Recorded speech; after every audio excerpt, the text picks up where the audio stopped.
un órgano muy irrigado, ¿no? Más o menos recibe 1200 mililitros de sangre cada minuto. Es decir, se filtra un 20% del gasto cardíaco, ¿no? La parte anatómica se la sabe, ¿no? De la aorta abdominal nacen las dos arterias renales, depende, ¿no? Derecha e izquierda, ¿no? Que normalmente se van a dividir en dos ramas, una rama anterior y posterior a nivel del vídeo, ¿no? Eso se divide en ramas segmentarias. Las ramas segmentarias van a depender de las pirámides, el número de pirámides, ¿no? Luego van a venir las lobares, que va a estar destinada para cada lóbulo del riñón, ¿no? Entonces, más o menos esa sería la vascular, ¿no? Y de las lobares van a venir las interlobares, ¿no? Que más o menos van a seguir esa convexidad de la base en la unión corticomedular, ¿no? Y de ahí van a nacer las arterias arqueadas, ¿no? Luego las interlobulares, y ahí se van a formar las arteriolas, ¿no? Primero las glomerulares, que van a dar origen a la arteriola aferente, y luego el plexo capilar. Recuerden que en el riñón va a haber un sistema de recta arterial. La arteriola aferente va a dar origen al glomérulo, que es una red de capilares. Se van a juntar estas, se van a formar la arteriola aferente. Esta arteriola luego se va a subdividir, va a dar origen a un nuevo lecho capilar, ¿no es cierto?, alrededor de los vasos, perdón, de los túbulos rectos, los vasos rectos, ¿no? Y estos recién van a confluir en las venas. Ahí hay un sistema porta arterial, ¿no? Entonces, entre todos estos elementos que hemos mencionado en la corteza, es decir, entre las nefronas y sus túbulos colectores, hay tejido intersticial que rellena los espacios. Este tejido conectivo laxo, ¿no? ¿Qué va a ver a mí? Lo común en un tejido conectivo: fibroblastos, macrófagos, pericitos, ¿no? Pero las células intersticiales en algunos casos van a producir la medulolipina 1 y 2, que son sustancias vasodilatadas, ¿no? Ahora, algunos dicen que en el intersticio se produce la hormona para la producción de eritrocitos, ¿no? ¿Cómo se llama? ¿No? Entonces, hemos visto, digamos, que la versión macroscópica, ¿no? Entonces, vamos a estudiar un poco los elementos de todo esto. Primero, las nefronas. Las nefronas son la unidad funcional y estructural, ¿no? Y porque aquí es donde se va a ultrafiltrar la orina. Más o menos un adulto tiene 2 millones, ¿ya? Tiene la nefrona, el corpúsculo renal y su sistema de túbulos. El corpúsculo renal básicamente es el penacho glomerular con su cápsula de Bowman, ¿no? Donde va a ingresar la arteriola aferente, la arteriola eferente, ¿no es cierto? Pero vamos a ver que va a poner más elementos que hacen que esto sea un poco más claro. Y luego está, algunos dividen los túbulos en un segmento grueso proximal, que incluye el túbulo contorneado proximal y el túbulo recto proximal de lanza, el sistema delgado, que básicamente es la parte delgada de la asa B. Luego está el segmento grueso distal, que va a incluir al túbulo recto distal y al túbulo contorneado distal, ¿no? Básicamente por el grosor, ¿no? Va a haber diferentes tipos de nefronas: las corticales y las yuxtamembranas, y entre estas va a haber unas intermedias. ¿En qué se diferencian? En el tamaño del asa de Henle.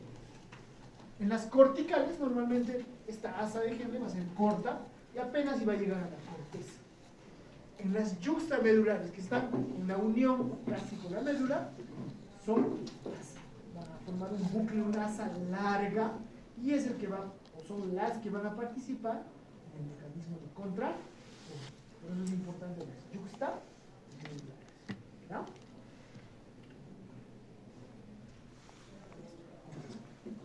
Vamos a hablar entonces de los elementos del hemograma. El primer elemento va a ser el corpúsculo renal, el glomérulo pit, ¿no? Que básicamente es el glomérulo capilar y su cápsula. La cápsula El glomérulo renal son capilares, ¿no? Capilares muy fenestrados, que se ramifican a partir de la arteriola aferente, ¿no?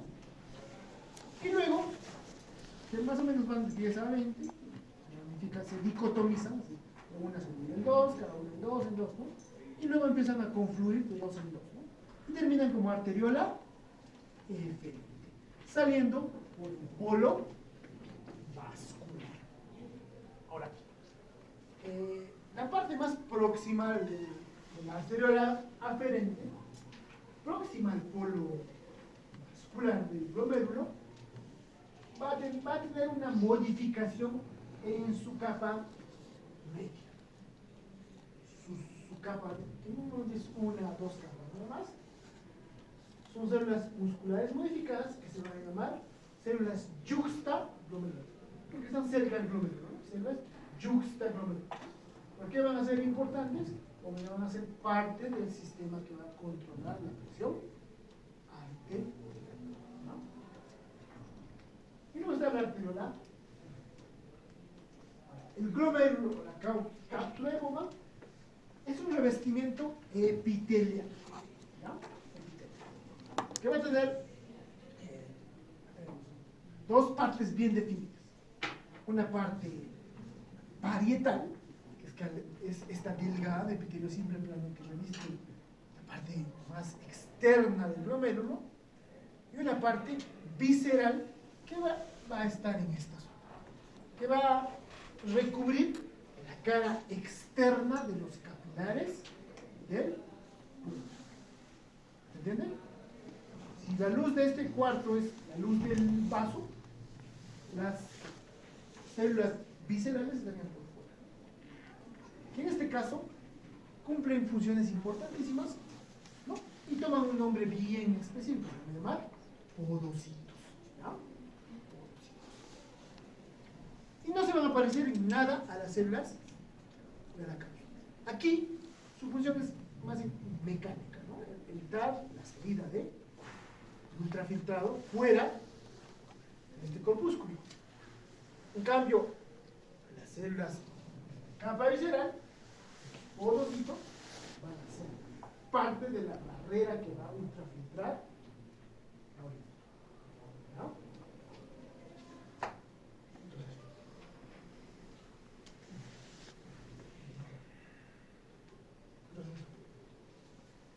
Vamos a tener esto, ¿vean?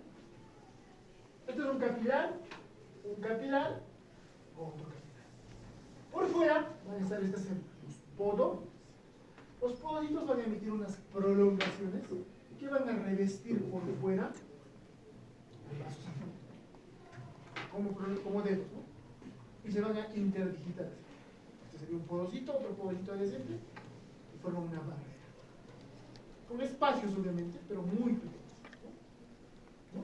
Y normalmente la membrana basal de los vasos sanguíneos, de los capilares, se va a fusionar con la membrana basal de estos podocitos, ¿no?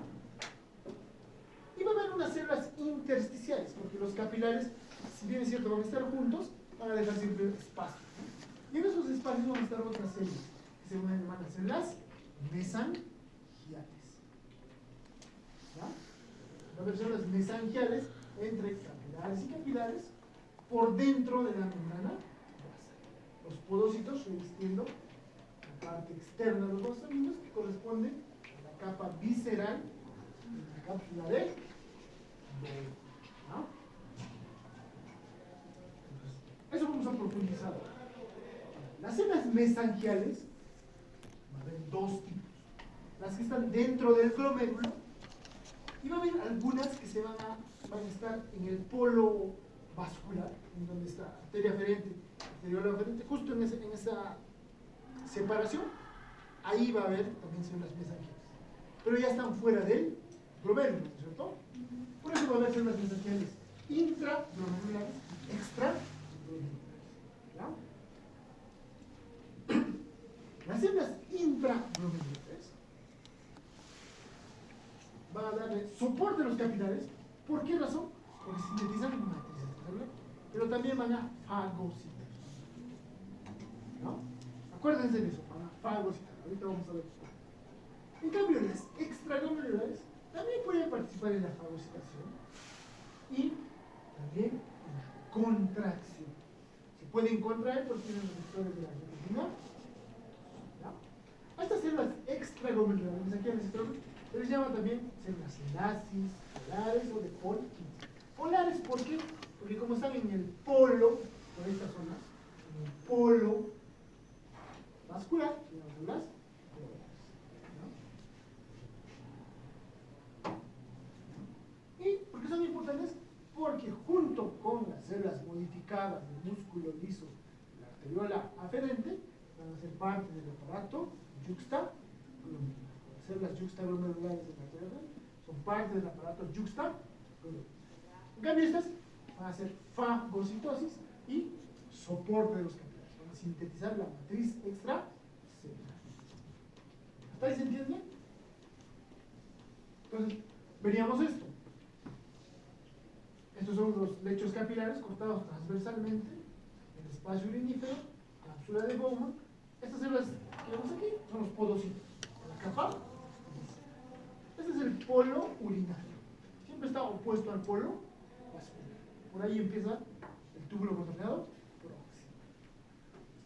Y ocupando el intersticio entre vasos y vasos, las células mesas, intraglomerulares, extraglomerulares o celulares. Acá está. ¿No? Vamos a encontrar la arteriola aferente con sus células musculares modificadas. Células yuxtaglomerulares, células lasi o mesanquiales extraglomerulares. Y el tercer elemento, las células del túbulo contorneado distal, que se van a llamar células de la mácula densa, los tres van a formar el aparato yuxtaglomerular. ¿Se entiende hasta ahí? Entonces, el filtro para que la orina se forme van a ser los capilares, que suelen estar muy fenestrados, con mucho espacio entre células. ¿No? Por detrás de estas células endoteliales va a estar su membrana basal. Y por detrás de la membrana basal, los podo. Esas son las tres barreras que el plasma tiene que atravesar para pasar a ser orina. ¿No? Entonces vamos a hablar primero de la membrana basal glomerular. La membrana basal glomerular se refiere a la membrana basal fusionada de los podocitos y las células endoteliales de los capilares. Recuerden, son capilares, no tienen ya otras capas más que entre esos dos va a estar su membrana basal glomerular. Como cualquier membrana basal, va a ser rica en colágeno tipo 4, ¿no? Pero otras proteínas como laminina, fibronectina, ¿no? Normalmente se le divide en tres, como un sándwich. Una parte central, que se va a llamar la lámina densa, que es la capa media, y las láminas raras en los extremos. Va a haber una lámina rara externa, una interna, y en el medio de estas, una lámina densa. ¿Ya? Ahí tiene un primo. Para que lo entiendan esto. ¿De qué membrana sale la membrana basal glomerular? Para que lo entiendan. Hemos dicho que el glomérulo es un penacho de capilares. Aquí va a estar la célula endotélica del vaso sanguíneo. Acá estaría la. Esta es la luz del capilar.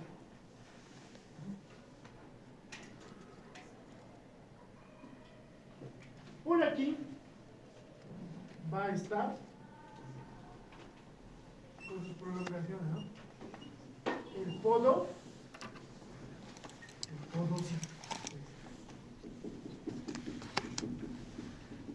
Ahora, no todos los capilares están revestidos por un podocito, muchas veces están revestidos solo por sus prolongaciones, pero igual tienen.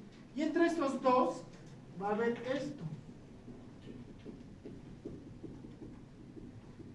La membrana basal glomerular.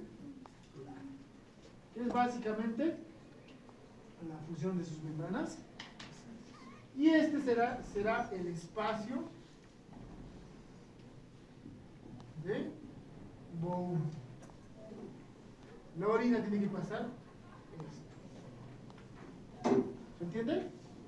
Entonces, esta membrana basal normalmente está dividida en tres: una parte central y dos partes periféricas.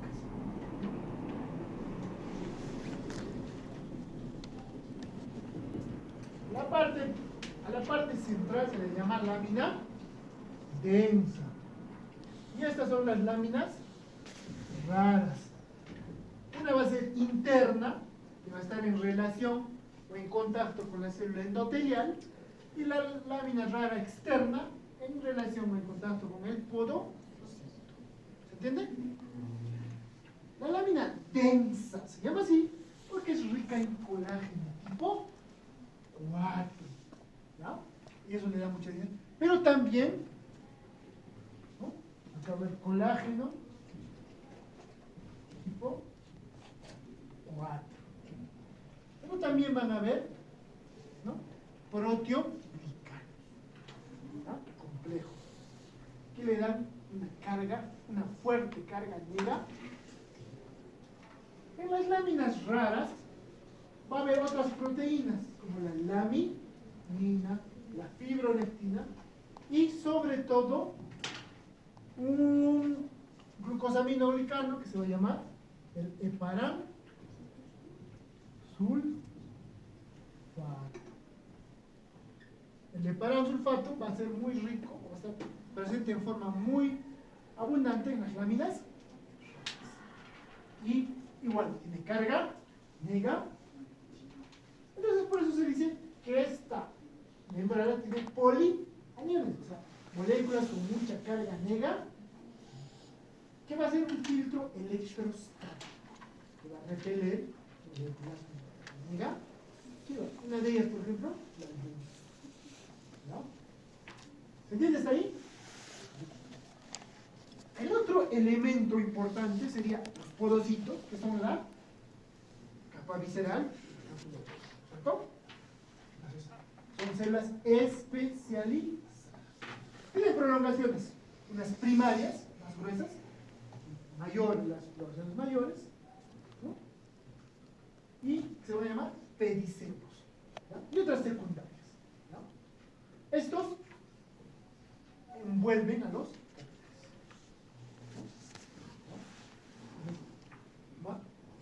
tenemos acá la célula, va a tener prolongación y estas otras prolongaciones chiquitas, ¿no? Prolongación y otras prolongaciones chiquitas. Prolongación. Esos son sus pedicelos. Entonces, esta va a estar rodeando a un capilar, otro capilar, otro capilar, ¿no? Así, varios capilares. Y se interdigitan así, con la de podocitos adyacentes. ¿No? Y aquí vemos, estas son las prolongaciones. Acá vemos la célula. Esta es su prolongación primaria, pedicelo primario, pedicelo secundario. Y miren los espacios que forman entre el pedicelo y pedicelo. A ese espacio entre pedicelo y pedicelo se le llama hendidura de filtración. ¿No? Hendidura de filtración. Va a contener un conjunto de proteínas que van a formar una barrera física, ya no química o electroquímica como el caso de la membrana basal. Es decir, limitan el espacio de acuerdo al tamaño, al peso. Moléculas de menos de 70 kilodaltons pueden atravesar. Moléculas de más de ese tamaño no pueden atravesar. Y va a estar organizada por proteínas, ¿no? Entonces, acá vemos las membranas de los pedicelos. Cada uno de estos es un pedicelo. Esta es la membrana basal y estas son las células endoteliales, en el endotelio, ¿no? La proteína principal de esta zona va a ser la nefrina. La nefrina es una proteína transmembrana que se va a unir a otra proteína transmembrana del lado opuesto, que usualmente es nefrina. Y ahí también puede haber otras proteínas como, por ejemplo, la cadenina B, entre otras. ¿No? Y cierran la brecha, como pueden ver, y dejan espacios muy pequeños, como una malla, ¿no? Como un cierre. ¿No? El cierre, cuando junta estos elementos, pero deja espacio, ¿no? Es igual. ¿No? De manera que el plasma tiene que pasar entre las células endoteliales, pasar la membrana basal y atravesar esta barrera de filtración. ¿No? A esta parte le llaman también diafragma de filtración. Tiene otras proteínas como la podocalixina, la podenina, ¿no? Pero la más importante es la nefrina. Y normalmente todo ese complejo proteico extracelular está anclado directamente al citoesqueleto, a la actina.